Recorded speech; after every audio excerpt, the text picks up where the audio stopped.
Pretty bird. Hi, baby. Come on. Are you coming?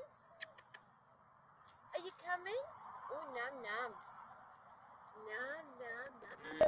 Nom nom nom. Nom nom nom. Are you coming? Hi. Oh, hi, baby. Hi, baby. Alrighty, guys. So it's Pretty Bird's birthday today. And I wanted to tell you guys something about her. After we incubated Pretty Bird for, oh my goodness, almost a month. I think it was 22 days. And she hatched on April 16th, 2019. She actually didn't walk for the first 3 days. And we didn't know if she was going to survive. After a lot of research, I found out that the fact that she's a hybrid actually makes it more likely for her to have difficulties. You know, depending on what kind of hybrid she is, it actually made a lot of sense. But of course, we didn't know this at first. She was just a cute little baby.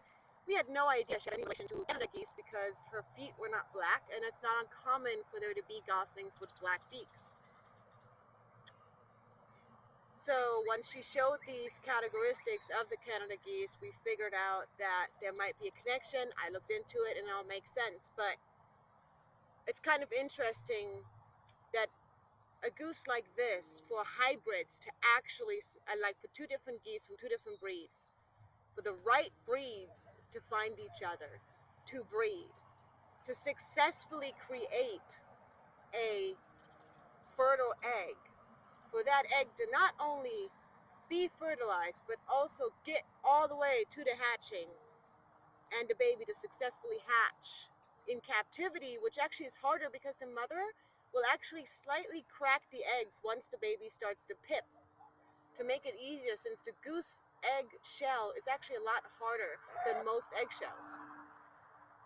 And for the baby to be a healthy baby, all those things are not likely scenarios, especially something where you have a random two geese that got together, which is what happened in our case. Her mama is a farm goose and her daddy is a Canada goose, is what we believe. We got her egg from a farm, from like a little homestead farm or whatever, and so we had no idea this was going to be, that she would have any relation to a wild goose at all. But in the end, the other thing I was going to let you guys know is that actually she couldn't swim for about, I want to say, the first 2 weeks. So that cute video that you see of Pretty Bird that I just posted, I believe it was yesterday, of her swimming in the tub and having fun and diving, that was actually only a few days after she first started swimming. So up until that moment, she actually would dip over and panic and act like she was drowning. And that was another thing. So there obviously was some sort of balance issue going on. But when I talked to a veterinarian over the phone, an Avery veterinarian, a specialist, they actually, along with a veterinarian who was trained in farm animals, they both reassured me that this was not an unusual thing for hybrids, and that this is when the swimming issue, when I called them when she was a little bit older, she was about 2 weeks old at this point, I was really worried about it, and they said it wasn't unusual for captive geese, that this could happen. There's really nothing you can do just to make sure she eats and drinks water. As long as she's fine, other than that, they weren't too concerned. So I really didn't know what was going to happen. I didn't know she was going to make it. And to kind of top all this off, the reason we actually purchased Pretty Bird's egg was for a homeschool project. This wasn't supposed to be a pet.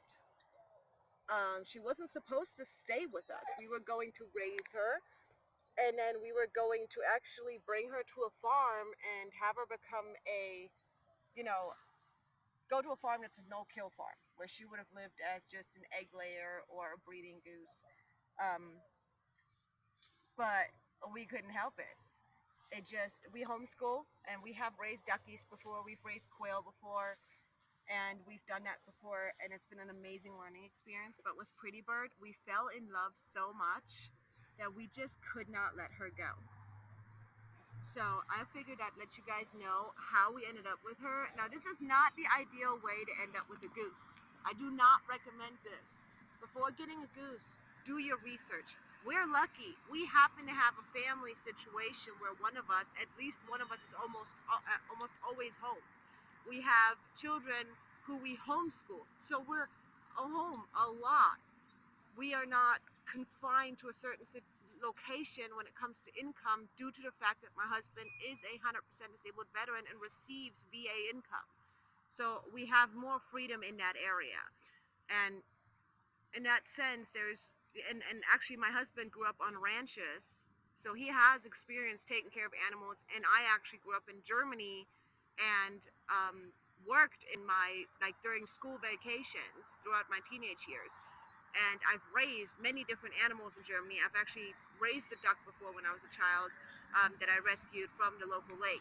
So we both have experience with animals like this. We both understand that they are messy. And I have worked with rescues before where I understand the magnitude of how difficult it can be to have an animal that does a lot of work or has special needs. So in that sense, for us it was different. And it really takes a lot of research to make sure that you can handle an animal, a pet like this, no matter how cute they look on the internet. But as you can see with Pretty Bird, we absolutely love her. We wouldn't have it any other way. And we're so happy that we've made it through that first year with her now. And we're really looking forward to that second year.